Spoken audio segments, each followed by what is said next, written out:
Devonte Price was 34 years old when the woman who left him for not being enough sent him a wedding invitation. Handwritten, gold lettering, her new last name printed like a verdict. For 4 years he had loved Camille completely. Then she sat across from him, calm as a closing statement, and told him she needed someone who had already arrived. What she didn't know, what nobody knew, was that while she was planning a wedding to a man she considered the better investment, Devonte had quietly built a private real estate empire worth millions, operating entirely under a company name she had never heard. She invited him to watch her win. She pictured him arriving in the same worn truck, sitting somewhere toward the back, finally understanding what he had cost himself. Instead, on the afternoon of her wedding, while 200 guests watched her walk down the aisle, 3 black SUVs rolled through the estate entrance in clean formation. 4 men in dark suits stepped out. And then, Devonte stepped out last. What happened when Camille saw him through that iron partition, mid-aisle, in front of everyone she had ever tried to impress, would change both their lives in ways neither of them could take back. Before we jump into the story, comment where in the world you are watching from and subscribe, because tomorrow's story is one you need to hear. The sun was barely up.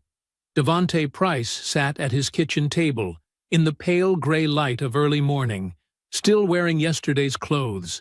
A half-eaten plate of eggs had gone cold beside him. He hadn't touched them in an hour. His eyes were moving across a stack of acquisition documents, page after page of zoning maps, environmental assessments, and title reports, the way another man might read a novel he already loved, carefully, hungrily, like every detail mattered, because every detail did. The house around him was quiet. From the outside, it looked like a well-kept craftsman in a modest Pasadena neighborhood. Nothing flashy, nothing that announced itself. But inside, it was something else entirely. Dark hardwood floors that caught the morning light, built-in shelves lined with architecture books, and financial texts with cracked spines. A kitchen with equipment that a chef would recognize and a guest would not. The house didn't perform wealth. It simply had it, settled and unhurried, the way everything Devonte owned seemed to exist, present without needing to be noticed. He was 34 years old.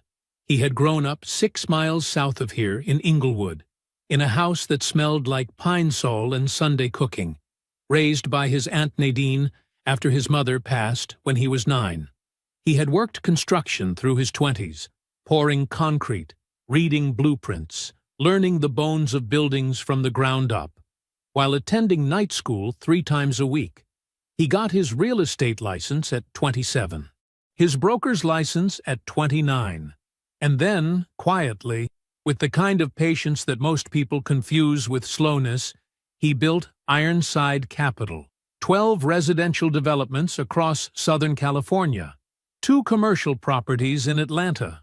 The company held assets north of $40 million and appeared in no press release, no Forbes mention, no industry profile connected to his name. He had structured it that way deliberately, a network of LLCs and holding entities that kept his name one layer back from everything visible. People in the industry knew Ironside. Almost none of them knew Devonte. He preferred it that way. He had learned early that the most dangerous position was the one nobody was watching. He turned a page in the report, made a note in the margin, reached for his coffee without looking up. The mail slot in the front door opened and closed with a soft metallic snap. He didn't move immediately. He finished his note, capped the pen, and pushed back from the table. The stack of envelopes on the foyer floor was small. A utility statement, a contractor invoice, a cream-colored envelope near the bottom, heavier than the others, with his name written across the front in a handwriting he recognized before he fully registered that he recognized it. He stood still for a moment. Then he picked it up. The envelope was thick, high-quality cardstock, the kind that costs more than it needs to. His name was written in Camille's looping, deliberate script. the same hand that used to leave notes on the counter when she left early for work. He turned it over. The return address was Ladera Heights. He opened it. "You are cordially invited to celebrate the union of Camille Denise Morton and Broderick James Ashworth." He read it once, set it on the kitchen counter, poured the rest of his cold coffee down the drain, and made a fresh cup. Then he came back and read it again. Then a third time, slower, as though he were looking for something between the lines. He almost dropped it in the recycling bin under the sink. His hand moved that direction, stopped. He set the invitation on the table instead, beside the acquisition documents, and stood there looking at it. He wasn't angry. He wasn't sad. He was simply still.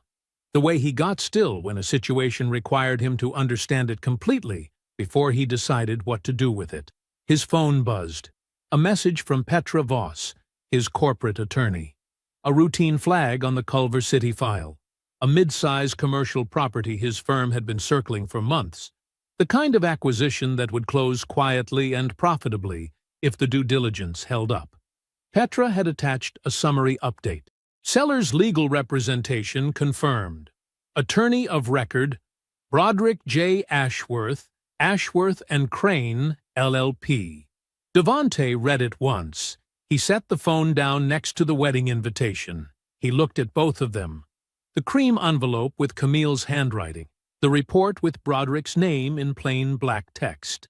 He stood at that kitchen table in the early morning light. Yesterday's clothes, cold eggs, $40 million of real estate holdings that nobody had thought to look for, and he let the full shape of the situation take form in his mind. Broderick Ashworth was the attorney for a property group that was desperate to close. Ironside Capital was the only buyer with the capital and the speed to do it. And Broderick had no idea who he was dealing with. Not yet. Devante picked up his phone. He pulled up Jerome's number. "Clear my calendar for the 15th, he said. When Jerome picked up on the second ring, his voice was even, unhurried. "And I'll need the full detail." He ended the call, set the phone down, looked at the invitation one more time. He wasn't going to grieve. That chapter was already closed. He was going to begin. Devante closed the acquisition folder and pushed it to the side of the table. He poured a second cup of coffee and sat back in his chair. The kitchen was quiet. Morning light had shifted from gray to gold, falling across the table in a long, warm strip. The wedding invitation was still there. He picked it up again, looked at Camille's handwriting, and then, without meaning to, without wanting to, the memory arrived. 3 years ago. A Tuesday night, in October. He had driven home from the bid meeting in silence. No music, no phone calls, just the sound of the freeway and the particular emptiness that follows a loss you worked too hard for. The subcontract would have been his biggest job to date.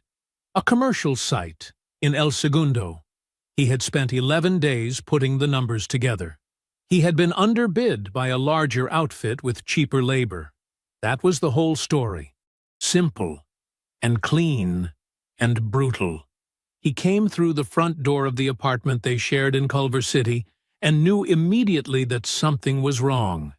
Not from anything he saw, from the quality of the silence. Camille was sitting on the couch. She was not reading. She was not on her phone. She was just sitting, her hands folded in her lap, the way people sit when they have already decided how a conversation will go and are simply waiting for it to start. She looked up when he came in. She did not ask how the bid went. That was when he knew. "Sit down," she said. Gentle, almost kind. He sat in the chair across from. He did not take off his jacket. She took a breath. "I've been thinking for a while about where we are, where we're going. And I think you're a good man, Devante. I really do. But good isn't enough. Not for what I need." He watched her. He said nothing. "I need someone who's already arrived," she said. Her voice was steady. She had rehearsed this, or something close to it. "I can't keep investing in potential. I've been doing that for 4 years, and I love you, but I'm tired of waiting to see how it turns out. You think I'm going nowhere, he said. It wasn't an accusation. He just wanted to hear her say the real thing. She looked at him carefully. I think you might get there eventually, she said. But eventually isn't now. And I need now. She mentioned Broderick that night. Not as a confession, more like an illustration. A man from her professional network. An attorney. Already a senior partner.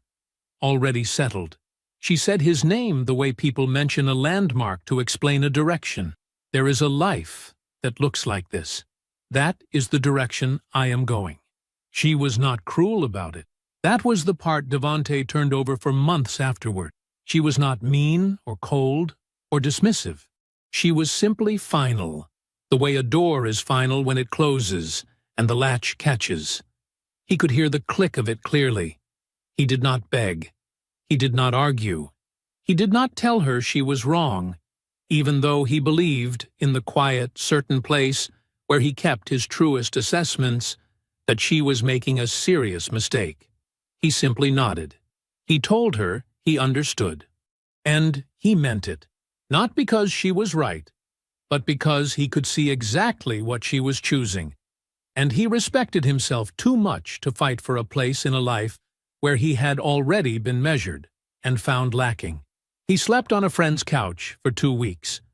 Then he got an apartment. Then he got to work. His phone rang. Aunt Nadine. He picked up on the second ring. You got the invitation, she said. It wasn't a question. This morning, he said. She was quiet for a moment. He could hear her morning program playing low in the background. The same gospel station she had listened to every morning for 20 years. I've been holding something, she said. I didn't know when to tell you. I was waiting until you were ready to use it instead of being hurt by it. He straightened slightly. Tell me, you remember Diane and I still talk sometimes. Camille's mother. She mentioned something to me months back. Didn't think anything of it, I suppose, or thought I already knew. A mutual friend of theirs saw Camille and Broderick at a charity event. Together. Not as colleagues. She paused. This was 3 months before she broke things off with you, baby. Devante was still. She was already with him, Nadine said quietly. She didn't leave because she lost faith in you. She left because she had already landed somewhere else and needed the door to close clean. He didn't say anything for a long moment. Outside, a car moved slowly down the street.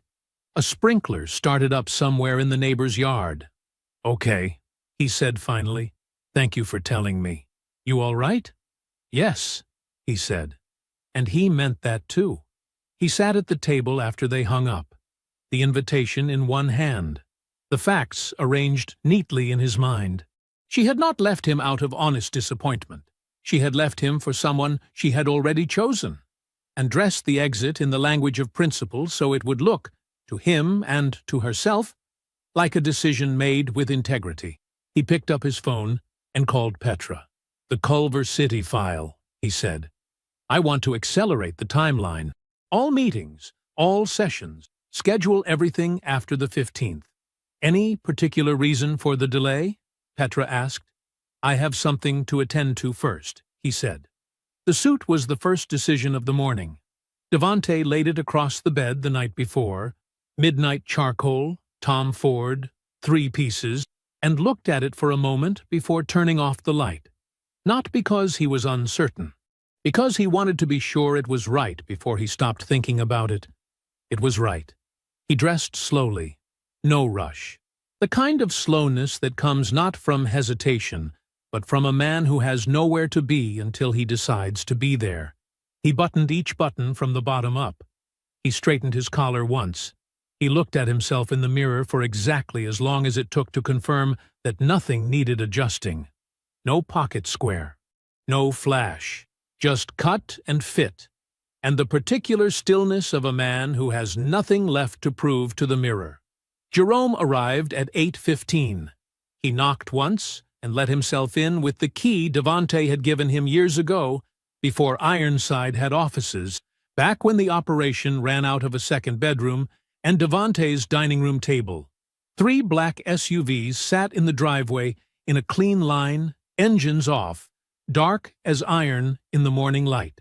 Jerome looked at him when he came down the stairs, took one look, and said nothing. That was Jerome. He understood what the suit meant without needing it explained. "One instruction," Devante said. Jerome waited. "We arrive when the processional starts. Not before, not after." Jerome nodded slowly, the way he nodded when something made complete sense to him. "Fourth row?" "Fourth row," Devante said. Jerome went back outside. Devante poured the last of his coffee into a travel cup, picked up his phone, and walked out of the house. The estate sat behind wrought iron gates on a quiet Pasadena street, the kind of property that had been built to impress people in another century and had not stopped trying. White florals lined every surface that could hold them, imported from somewhere up the coast, someone had said in the program. A string quartet played near the garden entrance. The afternoon light was perfect and golden, and Devante suspected Camille had researched that too. 200 guests had filled every seat, the left side, the right side, the overflow chairs along the garden wall. People in their best clothes, holding programs, speaking in the low, pleased murmur of guests who have arrived early to something beautiful. Devante's detail held position in the vehicles on the main drive, outside the estate's iron perimeter, engines running quiet. Jerome had eyes on the garden entrance. He knew when the doors opened. He reached back and touched Devante's arm once. Devante looked up from his phone and nodded. The first vehicle began to move. Inside the garden, the string quartet shifted into the processional. Every guest rose. The garden doors opened, and Camille appeared at the top of the aisle with the composed, luminous certainty of a woman executing a moment she had run through her mind 100 times. Her dress was ivory. The veil was set exactly right. The bouquet sat in her hands like she had been holding it forever. She was stunning. She took her first step, then her second. Her chin was lifted, her pace measured, and every eye in the garden had found her and held her. Then the sound came, low, deliberate, the unmistakable roll of heavy vehicles moving in formation, not fast, not slow, but steady and unhurried, the way large things move when they don't need to announce themselves, but announce themselves anyway, simply by existing. The heads on the left side of the garden turned first. Through the wrought iron partition that ran the length of the ceremony space, decorative iron, open enough to see through clearly, 3 black SUVs were pulling along the estate's main drive in a clean, even line. No sirens, no theater, just 3 large vehicles moving together with a precision that made the eyes follow before the brain had finished asking why. Camille was 6 rows in when the doors opened. 4 men stepped out of the second and third vehicles in a single, unhurried movement. Dark suits, earpieces, eyes already scanning, already working. Nothing rushed about it. Nothing performed, which was exactly what made it impossible to look away from. Then the lead vehicle's door opened. Devante stepped out last. He stood beside the vehicle for one moment, not posturing, not surveying, just present. He said something brief to Jerome. Jerome nodded and fell into step beside him, and together they moved toward the garden entrance with the easy, untroubled pace of men who are exactly where they intended to be. Her foot caught, not a fall, not even close, just a single half-step, a break in the careful rhythm she had rehearsed into muscle memory. There and gone in less than 2 seconds. But 2 seconds in front of 200 people is a very long time. Every guest on the left side saw it. The guests on the right side saw the left side react and turn to look. Broderick's mother, front row, saw it, and her expression tightened into the particular stillness of a woman who files things. Broderick saw it from the altar. He tracked the stumble. He followed her gaze toward the partition. He saw a man he did not yet know stepping out of a convoy with a private detail and walking toward the garden entrance like he had somewhere important to be.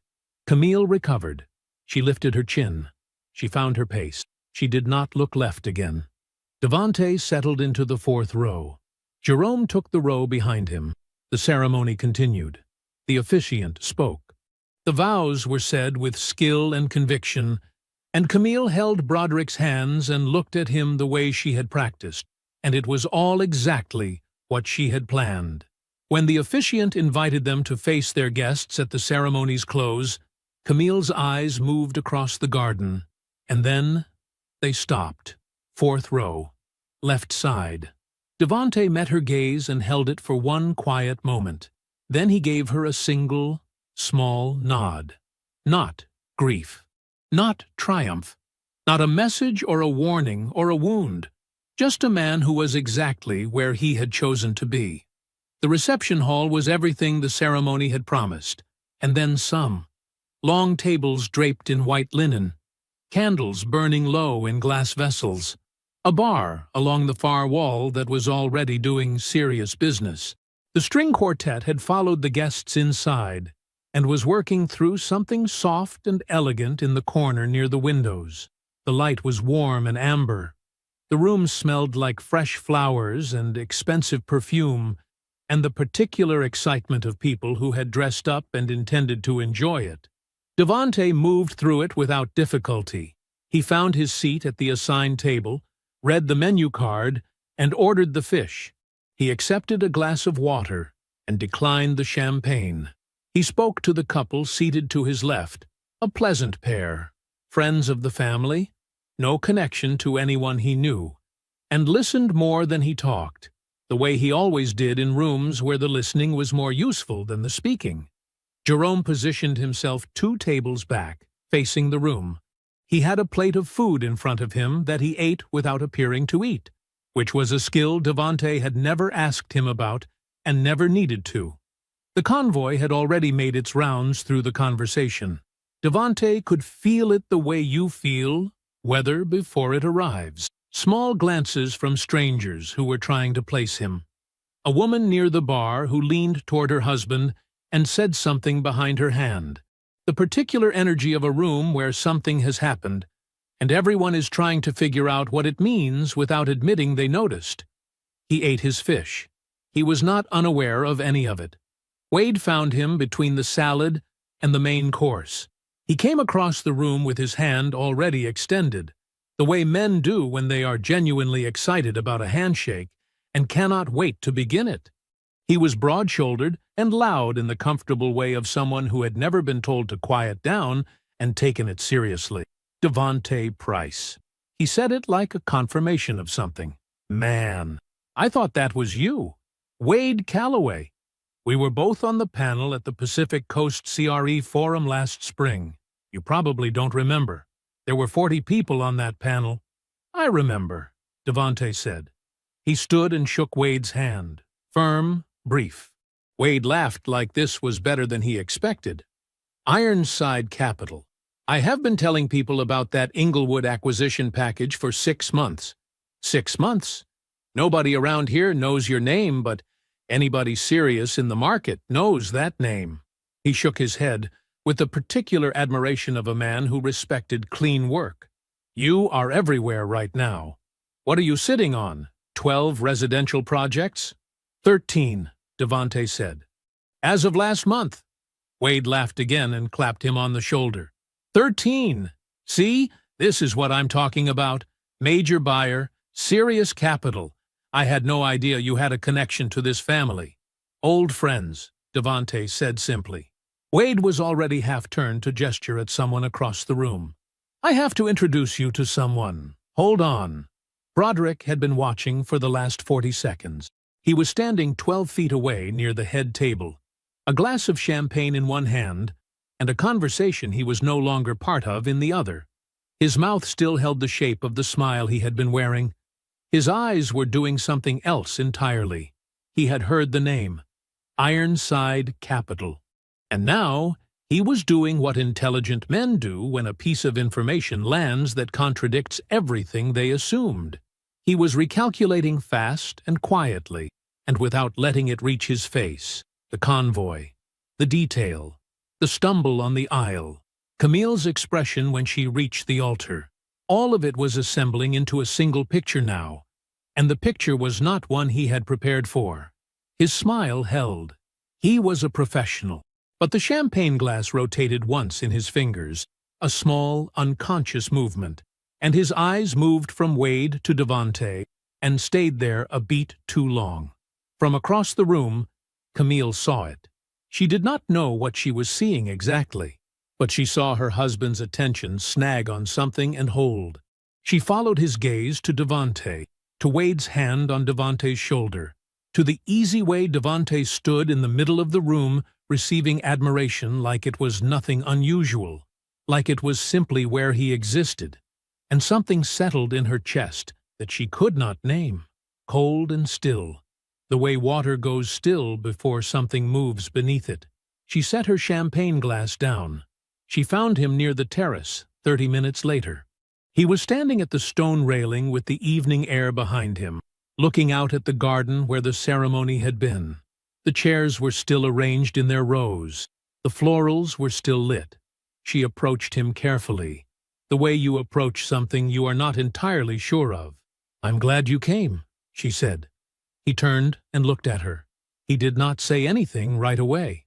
He let the words sit between them for a moment, the way you let something sit when you want to see what it weighs. "You look exactly how you planned to," he said. She searched his face. There was nothing to find there that she could use. She waited for more. His phone buzzed. He glanced at it once, and something in his expression shifted. Not urgency exactly, but focus. The particular focus of a man whose attention has a better place to be. "I have to take this," he said. "Excuse me." He stepped off the terrace and raised the phone to his ear, and was already talking before the distance between them was more than 10 feet. She stood at the railing alone with the question she had come to ask, the one she had been rearranging for 3 hours, trying to find a version of it that didn't expose how much she needed the answer, still sitting unasked in her chest, heavier than when she arrived. He found Jerome near the side entrance an hour before the dinner finished. "Bring them around," he said. Jerome nodded once and stepped away.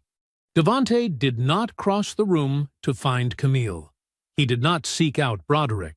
He retrieved his jacket from the coat check, walked through the side entrance into the cool Pasadena night, and stepped into the lead vehicle when it pulled forward. The door closed. The 3 SUVs pulled away from the estate in the same clean formation they had arrived in. Unhurried, deliberate, already gone before most of the guests had noticed he was no longer there. Inside the hall, the band had started. The dance floor was filling. Champagne was being poured. Somewhere in all of it, Camille looked toward the terrace. The railing was empty. She turned back to the room.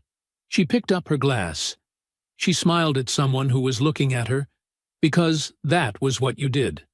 But the cold thing in her chest did not move. The Ironside Capitol offices occupied the top floor of a low-profile building on Washington Boulevard.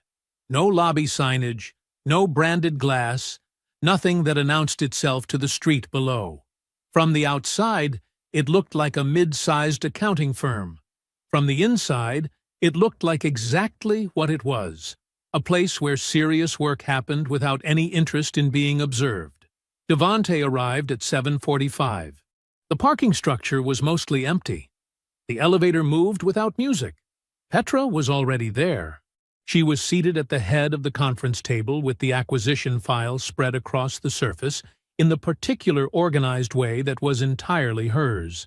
Documents arranged by category, flagged pages turned face up, a yellow legal pad with dense handwritten notes sitting at her right hand. She had a coffee. She had not touched it. She looked up when he walked in. "Close the door," she said. He closed the door. She did not ease into it. That was not how Petra worked. She pulled the first flagged document from the center of the spread and placed it in front of the chair across from her. "Sit down," she said. "This is going to take a few minutes." He sat. He looked at the document. It was a transaction record from 22 months ago. A personal indemnification agreement. single-spaced, 6 pages. The guarantee, she said, is for $600,000. Signed through a personal holding vehicle, Ashworth Private Holdings, LLC, filed in Delaware. No public record connecting it to Broderick directly, unless you know what you're looking for. She tapped the signature page. We know what we were looking for. Devante looked at the signature. Then he looked at the date. 22 months ago, he said. 22 months ago, Petra confirmed. He was backstopping a portion of the property group's debt. The original deal structure assumed a 90-day flip. It didn't close in 90 days. It didn't close in 6 months. It is now, as you know, still open. And the underlying asset has lost 14% of its projected value since the guarantee was signed. She pulled a second document, a financial exposure summary she had prepared herself, clean and precise. If this deal closes at or near the number his clients need, she said, the guarantee stays dormant. He never has to touch it. His clients get out. He gets his fee. Nobody looks too hard at the paperwork. But if we negotiate correctly, Devante said, if the deal closes significantly below their ask, which the asset's current condition fully justifies, the debt gap triggers the guarantee. He would be personally liable. She set the exposure summary down flat. $600,000 out of his own pocket. The room was quiet. The city moved 14 floors below them, indifferent. That's not the larger problem, Petra said. She pulled a third document, a copy of the partnership agreement from Broderick's firm, tabbed at 2 sections. His firm's conflict disclosure register requires any attorney to report personal financial interests in transactions where they are also serving as legal counsel. That requirement has existed in their partnership agreement since 2019. She said it in front of him. He never filed it. Not when he signed the guarantee.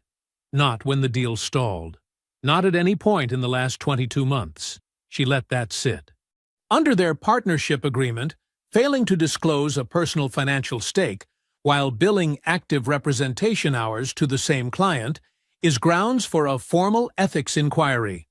It is also, under the timeline of the documents, an event that predates his current elevation review by 14 months. She paused. Meaning the managing partners who are preparing to make him a senior partner have been doing so without knowing this exists. Devante had not changed his expression once since she began. He was watching her the way he watched everything, fully, quietly, without offering her anything to read. She folded her hands on the table. That is the complete picture. The silence that followed was not uncomfortable. It was the silence of a man who had already understood the room and was simply letting it settle before he spoke.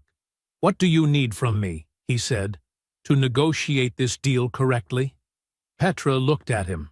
"Authorization to proceed on standard terms. We go line by line. We push on everything the asset's condition justifies pushing on. No favoritism, no acceleration, no artificial pressure." She paused. "And when the time comes for required disclosures, we file everything. By the book. Every document, every obligation, every party with a stake. As required," Devante said. "As required," she said. "Nothing beyond that. Nothing outside the normal process." He nodded once. "When the disclosure package is due, you file it complete. Every required recipient." "Every required recipient," she confirmed. He pushed back from the table and stood. He walked to the window at the far end of the room, the one that faced west, toward the skyline that had been going up and coming down around this building for decades. He had looked at this view more times than he could count. He had sat in that conference room when the company was 2 people and a spreadsheet. He had built every floor of what Ironside Capital was from this window's vantage point, piece by piece, without anyone writing a single word about it. He stood there for a long moment. "Proceed," he said. "Just do it right." The call came at 11:43 in the morning. Devante was at the desk in his home office. 2nd floor, east-facing window. A view of the San Gabriel Mountains going pale in the mid-morning heat. He had 3 lease abstracts open in front of him and a red pen behind his ear that he had not used yet. The work was quiet. The house was quiet. He preferred it that way. His phone lit up on the corner of the desk. He looked at the name. Diane. He had not deleted the contact. He had not thought about deleting it. It was simply still there the way certain things stay. Not because you need them, but because removing them would be its own kind of decision. And he had never felt the need to make it. He picked up on the second ring. Diane, he said. Devante. Her voice came through warm and carefully arranged, the way it always had. The voice of a woman who had learned early that politeness was a tool and who had never stopped sharpening it. I hope I'm not interrupting anything. Not at all, he said. He set the red pen down. He was not going to need it for this. She moved through the pleasantries at a measured pace. How was he? It had been so long. The wedding was beautiful, wasn't it? And he let her move, offering enough in return to keep the rhythm going without giving her anything she could use. He knew what the call was. He had expected it. Not the exact day, not the exact hour, but the call itself. Yes, he had known it was coming the moment he stepped out of that vehicle on the wedding day and saw Diane standing near the estate entrance in a pale blue dress, her eyes going wide before she could arrange her face. She had placed him too late to intercept. He had seen that too. Now she was doing what she always did when information had moved past her control. She was reaching toward the source of it, with both hands wrapped in politeness. I have to say, she began. And here her voice shifted, just slightly. Still warm, but with something underneath it now, something careful. I saw you arriving, near the entrance. I didn't realize at first. I saw the cars, and I thought, a small, practiced laugh. Well, it was quite an entrance. I wasn't trying to make one, Devante said, which was true. Of course not. A beat. People have been talking, though. Guests. I've gotten a few calls asking about you. I realized I didn't know what to tell them. Another pause, shorter this time. What exactly is it that you do now, Devante? There it was. He leaned back in his chair and looked out at the mountains. Real estate development, mostly, he said. Private equity on the investment side. I run a holding company called Ironside Capital. We do residential and commercial acquisitions across California and Atlanta. He said it the way he would say anything that was simply true, without emphasis, without performance. We're actually in the middle of closing something in Culver City right now. Commercial property. Good deal. The silence that followed lasted long enough that he could hear the particular quality of it. Not empty, but full. Full of arithmetic. Full of a woman recalculating every assumption she had held for 3 years and finding that the numbers were not coming out the way she had arranged them. That's wonderful, Diane said finally. Her voice had not changed on the surface.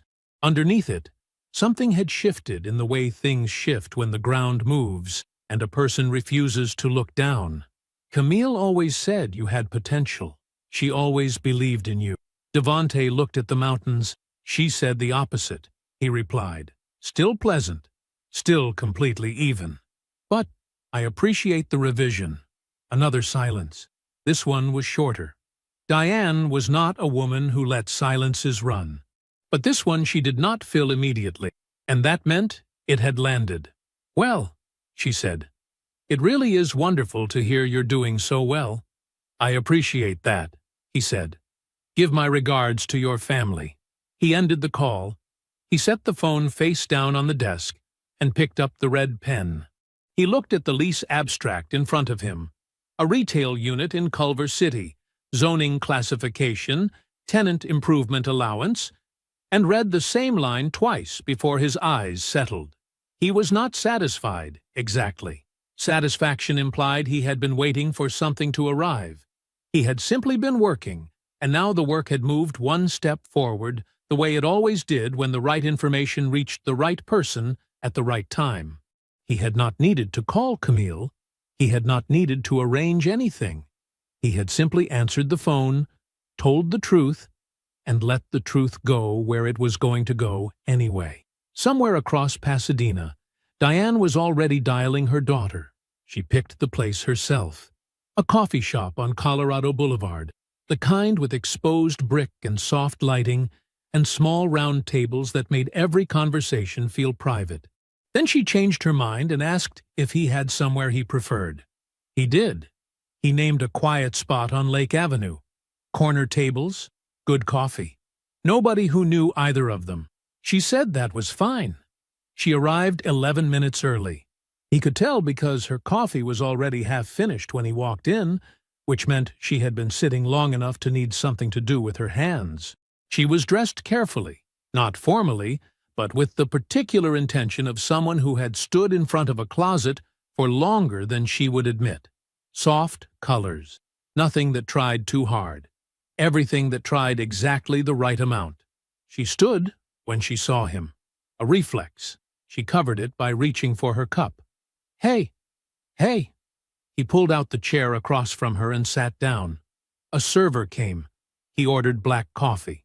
He settled in without rushing and looked at her directly, the way he always had. Not as a challenge, just as a fact. This was how he looked at people. She had always found it difficult to hold. She held it this time. She had prepared for this. He could see the preparation in the way she opened, smooth and paced, her voice carrying the careful warmth of someone who had rehearsed the tone, if not the exact words. She told him she was proud of what he had built. That Ironside capital, everything she had heard. It was impressive. Genuinely. She told him she had always believed he had something in him, that she had never doubted his ability, only the timing. She told him she hoped they could move forward without hard feelings between them, that life was too short for that they had shared something real, and she wanted to honor that by being adults about where they were now. He let her finish. He nodded once. Then he asked, "Did you start seeing Broderick before we broke up?" The question landed cleanly. No edge on it, no weight added. Just the question, set down on the table between them like something he simply wanted to know. Her eyes moved, just briefly, to her cup, then back to him. "No," she said. "I met him a little after. It moved fast. Those things, they just happen sometimes." "Okay," he said. That was all. He picked up his coffee. He did not press. He did not repeat the question, or lean in, or let his face do anything that invited her to look closer at what he had just accepted. She studied him for a half-second. That particular look people give when they expect resistance and don't find any. Then she relaxed, just slightly, just enough. She did not know about the charity event. She did not know about the mutual friend who had seen her and Broderick arrive together 3 months before she sat Devante down in their apartment and told him, calmly, finally, as though it were paperwork, that good wasn't enough anymore. She did not know that Aunt Nadine had held that information for the right moment and delivered it with the precision of someone who understood exactly what it was worth and exactly when it needed to be used. She had just looked him in the eye and lied to him, in a coffee shop on Lake Avenue, to a man who was going to sit across from her husband in a negotiation where the truthfulness of every document, every disclosure, every stated position would matter. Devante drank his coffee. They talked for another 20 minutes. It was almost easy. She asked about Ironside's portfolio, and he told her enough. The residential developments, the Atlanta properties, the growth over the last 3 years. He watched her absorbing each thing he said and understood, without needing to name it, what the absorption cost her. Not because he wanted it to cost her, but because truth has a weight, and she was the one who had to carry it now. Near the end, he mentioned, without particular emphasis, the way a man mentions something that is simply current, that his firm was in the middle of a significant commercial acquisition in Culver City. Commercial property deal. Substantial. He expected it to close within the next few weeks. He did not say the name of the seller's attorney. He did not need to. Her expression did not change, but something in the set of her shoulders did. A small, almost imperceptible adjustment, as if she had heard something she didn't know how to file yet. He said nothing more about it. He drove home on the 110 with the windows down and the midday heat pressing in from the west. He was not thinking about Camille. He was thinking about the three things he now knew with complete certainty. Camille had lied about the timeline. She had looked at him across a small table and said the words without flinching, and they were not true, and she believed he had no way of knowing that. Broderick had placed Harold's money, $200,000 of family trust, extended without question, extended the way you extend things to people who sit at your table and eat your food and call you family, into a deal he was mismanaging and had never told his wife. And the deal itself, every number, every disclosure, every term, was Devontae's to control. He merged onto the freeway. The mountains were sharp against the afternoon sky. The stage was set. The elevator opened on the 14th floor, and Devontae stepped out first. The hallway was quiet, carpeted, the kind of building where sound got swallowed before it could travel. Petra fell into step beside him without speaking, her portfolio under one arm, her eyes already forward. She had been in rooms like this 100 times. So had he. The conference room sat at the end of the hall, floor-to-ceiling glass on three sides, the city laid out below like something that belonged to whoever was willing to sit at the head of the table and wait long enough. Devontae took that seat. Petra sat to his right. The two Ironside development directors arranged themselves along the left side and opened their files.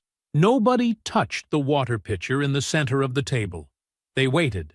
Broderick's team arrived 4 minutes late. The door opened with the particular energy of people who have decided that arriving after the other side is a power move rather than a tell. Three of them: Broderick, a junior associate named Collins, who carried too many folders, and a financial consultant whose name Devontae had already read in the disclosure package and set aside. Broderick moved through the room the way he moved through every room, with the easy, unhurried confidence of a man who had been the most credentialed person present so many times that he simply assumed it as a baseline. He shook hands around the table, starting with Petra, his grip firm, his eye contact practiced. When he reached Devontae, his smile was collegial and faintly warm, the particular warmth of a man performing respect for someone he has not yet decided whether to take seriously. Devontae Price, Broderick Ashworth. Good to finally put a face to the firm. Likewise, Devontae said. He gestured toward the chairs. Let's get started. The first session ran 3 hours and 12 minutes. Devontae's team moved through the offering package the way a surgeon moves through a body, not looking for something specific, just making sure every system was visible and accountable. The zoning variance on the north parcel, the deferred maintenance schedule buried in Appendix D that put $340,000 in outstanding HVAC work conveniently below the line. The environmental assessment that cited a Phase 1 study from 18 months ago without noting that a neighboring property had since flagged a soil issue that warranted a Phase 2. Broderick's team worked hard. He worked hardest of all. He was genuinely skilled. Devontae had read enough of his legal work in the disclosure package to know that, and he defended each line item with precision and a kind of breezy confidence that probably worked well against buyers who were impressed by his resume. It did not work well here. Collins was visibly tired by the second hour. The financial consultant stopped volunteering answers and started waiting to be asked. Broderick kept performing. But by the end of the first session, the offering package had 7 open items flagged for supplemental documentation, and the numbers that were supposed to justify the ask were sitting on the table looking smaller than they had when the morning started. Petra called the recess at 12:47 p.m. 20 minutes, she said. Devante poured himself water and walked to the window. Below him, Culver City moved in the ordinary way of a Tuesday afternoon. Traffic, construction, people crossing streets without looking up. He watched it without seeing it. Behind him, he heard Broderick's team step into the hallway. The door closed. He did not turn around. He stood there for the full 20 minutes. When the second session began, Broderick's team sat down in the same chairs they had left. Same order. Same folders open.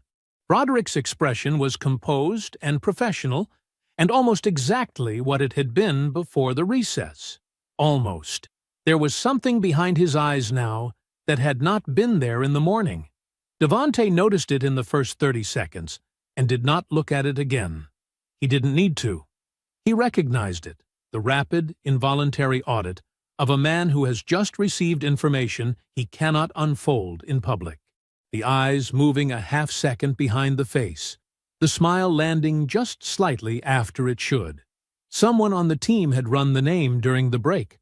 Broderick knew. The second session was shorter, procedural.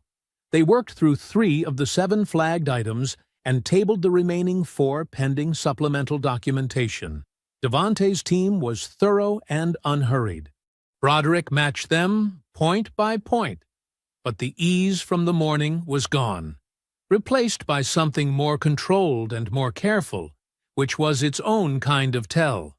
Easy men don't become careful men in the middle of an afternoon without a reason.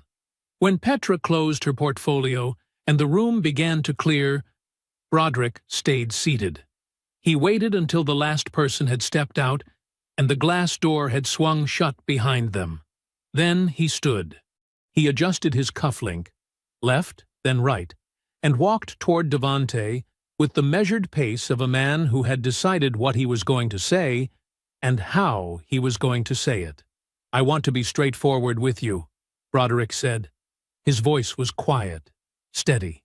"I'm aware that you and Camille have a history. I want you to know. For me, this is strictly business. Nothing personal enters this room." Devante looked at him. "I've never made a business decision for personal reasons," he said. "I'm here because this acquisition makes financial sense for my firm. That's the only reason I'm sitting at this table." He picked up his portfolio. "I'll need a complete disclosure package by Thursday. All personal financial obligations connected to the underlying entity, guarantees, indemnifications, any personal holding vehicles with exposure to the deal. Standard requirement for a transaction at this level." He said it the way he would say it to anyone. Broderick nodded. "That's not a problem." "Good." Devante extended his hand. "Thursday." They shook. Broderick's grip was the same as it had been that morning. Firm. Practiced. But it lasted a half-second longer than it should have.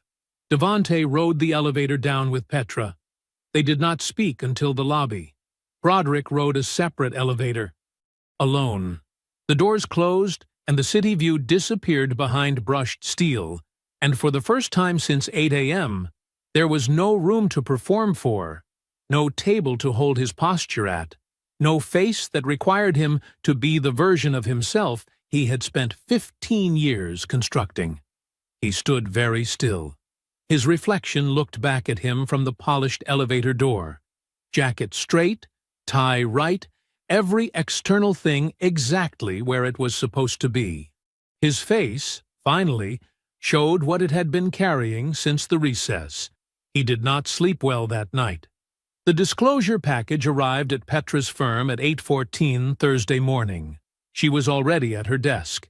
She pulled the documents from the secure file transfer portal, printed the full stack, 41 pages, and laid them out across her conference table in the order she intended to read them.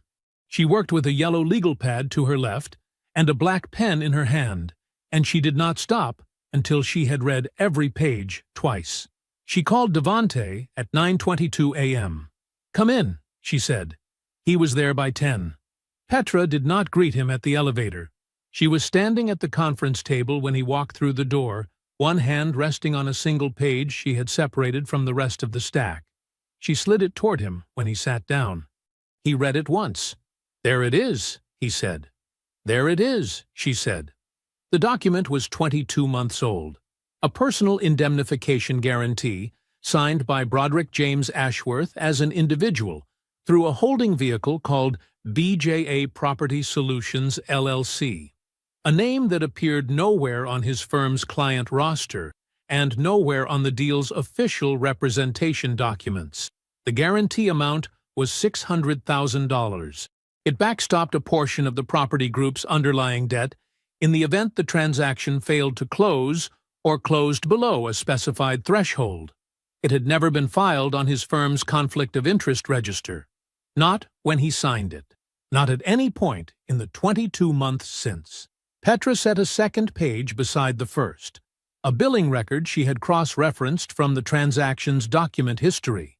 It showed a client meeting billed by Broderick's firm to the property group, dated 5 days before the guarantee was signed. Same deal, same parties, same 30-day window. He was representing them and backstopping them at the same time, Devante said. Yes, and his partners had no idea. None. Devante was quiet for a moment. He looked at the 2 pages side by side, the guarantee on the left, the billing record on the right. The way a man looks at a thing when he is confirming what he already knew and making sure he feels nothing about the confirmation that does not belong there.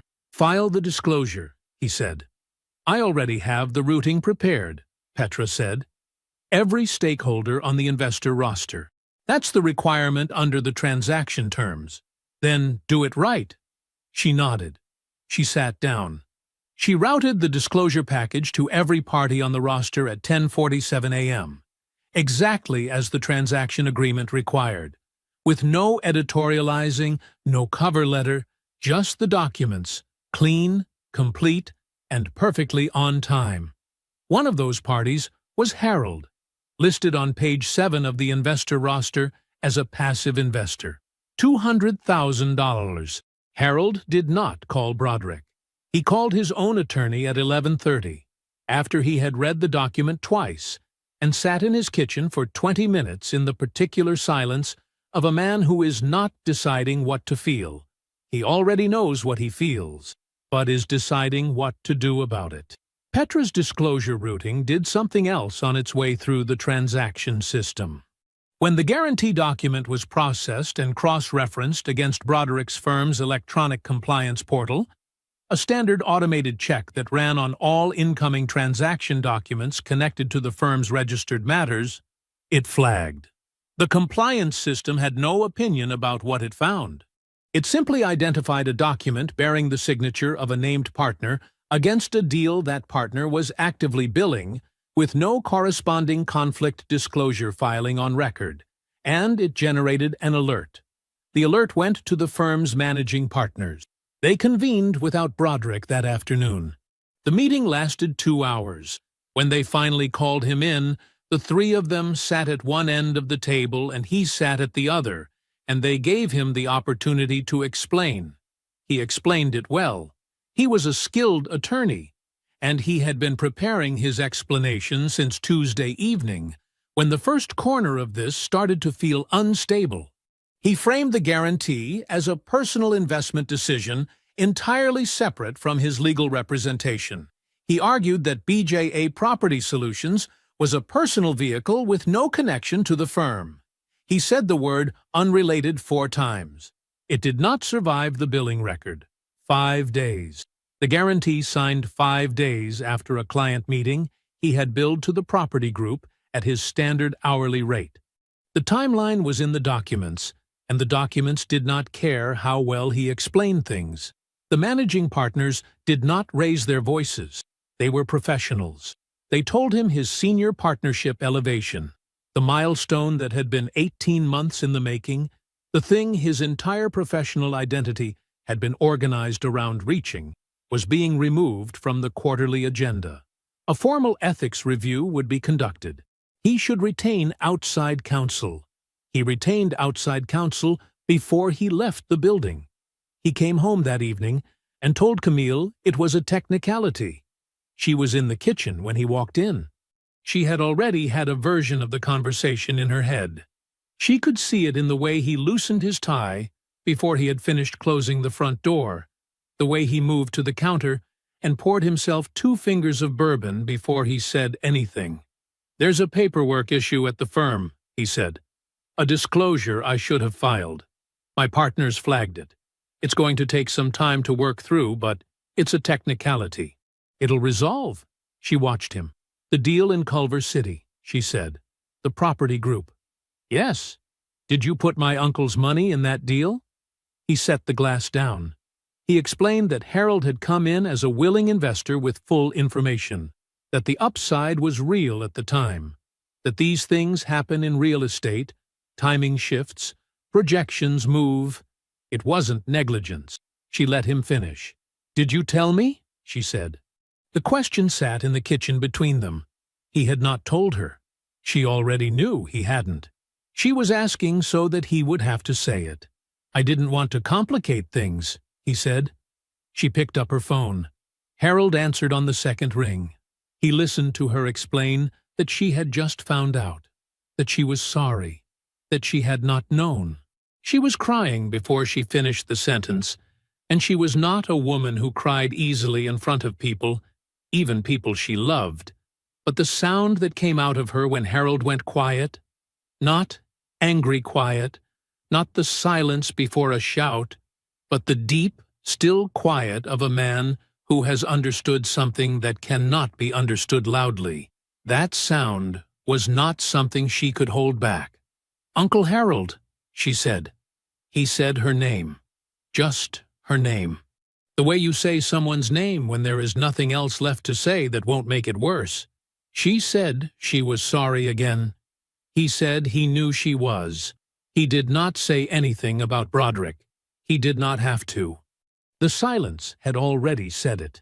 The silence of a man who had extended his trust like a gift, freely and without terms, to someone who sat at his table and called him family, and who had discovered that the gift was spent quietly, without his knowledge, in service of a deal he was never fully told the truth about. She hung up. She sat at the kitchen table of the home she had moved into 3 weeks ago as a married woman. The house was exactly what she had planned for. The right neighborhood, the right square footage, the right address for the life she had decided she deserved. She had walked through it with a measuring tape and a vision board and the particular satisfaction of a woman who had made the right choices and arrived exactly where she intended. She sat at that table now, and she added it up. What she had chosen, what she had been given, what she had not been told, what she had told herself anyway. The $200,000 that left Harold's account on nothing but family faith. The guarantee that lived in a document her husband signed and buried and never mentioned. The man she married who could explain anything and had not explained the things that mattered. She added all of it up. The columns did not balance. The doorbell rang at 6:42 in the evening. Devante was at the kitchen counter with a bowl of rice and a folder of zoning documents. He was not expecting anyone. He set the folder down, walked to the front door, and opened it. Camille stood on his porch. She was not dressed for anything. No performance tonight. No careful outfit. No armor. Just dark jeans and a cream blouse, and the face of a woman who had been carrying something heavy for days, and had finally decided she was done carrying it alone. He read her face in about 2 seconds. He stepped aside without a word. She walked in. She stopped in the middle of his living room, and she looked. She couldn't help it. She just looked. The room was not loud about what it was. That was the first thing that registered. No flashy furniture, no art chosen to impress. Framed architectural plans on the walls. Actual working drawings, the kind that come off a drafting table, annotated in pencil. A leather sofa that had been broken in slowly and kept because it was worth keeping. Shelves of books with cracked spines. A home that had been built from the inside out by a man who stopped needing an audience somewhere along the way and simply started buying things he liked. She stood there for a long moment. She was looking at the answer to a question she had asked 3 years ago. She had gotten the answer completely wrong. "You knew," she said. Her voice was steady. She had practiced being steady. "About Harold's money. You knew before I did." "I knew during diligence," he said. He had not moved from near the hallway. His voice was easy. Jerome ran background on the investor roster. Standard process. Harold's name was on page 7. "And you filed the disclosure." "I was required to." "So I did." She turned to face him. "You could have warned me. You're his wife." She heard it.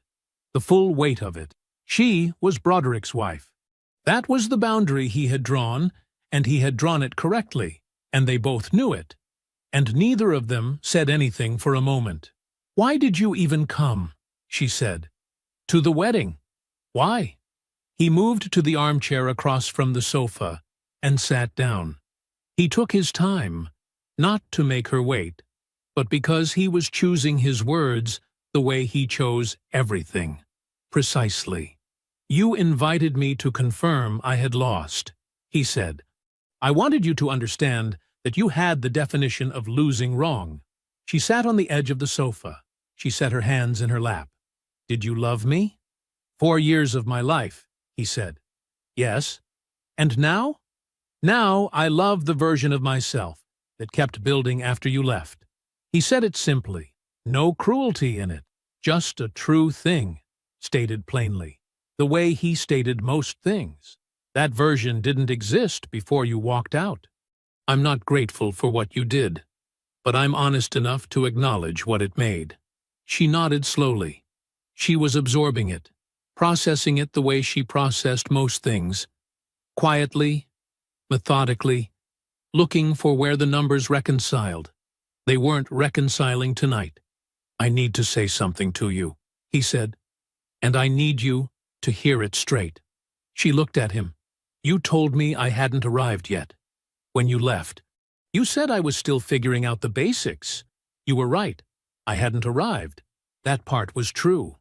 He leaned forward slightly, elbows on his knees, eyes on hers. "But you left while you were already with him. You were at that charity event with Broderick 3 months before you sat across from me and told me you needed someone already arrived. You didn't leave because you lost faith in my future. You left because you had already made another choice and you needed the exit to look like something other than what it was." She opened her mouth. He kept going, quiet and even. "A mistake is accidental. What you did was not accidental. You planned the next thing before you finished the current thing, and then you handed me a reason that sounded principled, so neither of us would have to call it what it actually was." He paused. "I'm not angry about it anymore. I'm telling you because you came here, and I think you came here because you wanted someone to tell you the truth for once, instead of managing you." The room was very quiet. She did not have an answer for it. She looked at her hands. She looked at the architectural drawings on the wall. She looked at the room that told the whole story of a man who had been dismissed and had simply decided, quietly and without anyone watching, to build something undeniable instead. She stayed another hour. They did not argue. They talked about small things, mostly. Old memories that still had warmth in them before everything got calculated. He made coffee. She drank half of hers. When she stood to leave, she looked at him for a moment, like she was going to say something important. She didn't. "Good night, Devante," she said. "Take care of yourself, Camille." She walked out. The front door closed behind her. He stood at the window and watched her headlights move down the driveway, turn onto the street, and disappear into the dark Pasadena evening. He stood there a moment after the lights were gone. He was not triumphant. There was nothing left in his chest that needed winning. The chapter was closed, not slammed, not torn out, just turned, the way you turn the last page of something that took a long time to finish, and finally, completely, has nothing left to say to you. He went back to the kitchen. He reheated his rice. He opened the zoning folder. He had work to do. 18 months later, Devante stood in Inglewood with a ceremonial shovel in his hands. The lot was 6 blocks from Aunt Nadine's house. He had driven past it his whole childhood. A chain-link lot, weeds in the cracks, a faded billboard for a phone company that no longer existed. Now it had a rendering board beside it that read, Ironside Capital Affordable Housing Initiative, Phase 1 in clean block letters, and a city councilwoman beside him who had become a genuine ally and was saying something into a microphone about community investment and long-term vision. He was not hiding anymore. He had built in silence because silence was what the early years required. You build in private, when the world hasn't decided what you are yet. You build in the open, when you no longer need their permission to know. Jerome stood 15 feet back, relaxed, watching the small crowd with the low, steady attention of a man who has spent years making sure Devante moved through the world without friction. He caught Devante's eye once and gave him the smallest nod. Nothing more was needed between them. Petra stood to the left of the podium in a gray coat, holding a coffee, looking at the rendering board with the expression of a woman who files paperwork correctly and watches it change things and considers that a perfectly satisfying way to spend a career. And Aunt Nadine stood beside him. She was wearing the good coat, the navy one she saved for occasions that mattered. She had been quiet since they arrived, which was not unusual for her. Nadine did not fill silence with noise. She filled it with presence, which was worth more. When the councilwoman finished speaking, and it was Devante's turn to step to the microphone, Nadine reached over and squeezed his arm. She didn't say anything. She didn't have to. She had said everything that mattered years ago in a kitchen 6 blocks from where they were standing, to a boy who had lost his mother and was trying to figure out what came next. She had told him to become someone she didn't have to worry about. He had done that. He had done considerably more than that. He stepped to the microphone. He thanked the city. He thanked his team. He said the things that needed saying, short, clear, true. And then he picked up the ceremonial shovel and turned toward the lot, and the cameras came up, and the small crowd applauded, and the Inglewood skyline stretched out behind him exactly as it always had. The same streets, the same sky, the same city that raised him when he had nothing but time, and the particular stubbornness of someone who hadn't yet been told he was allowed to stop. He pressed the blade into the earth. He had never been the Brokex. He was just a man who hadn't finished yet. I hope you enjoyed that one. Be sure to like the video and subscribe so you don't miss the next story. I've picked out 2 more for you that I think you'll really like.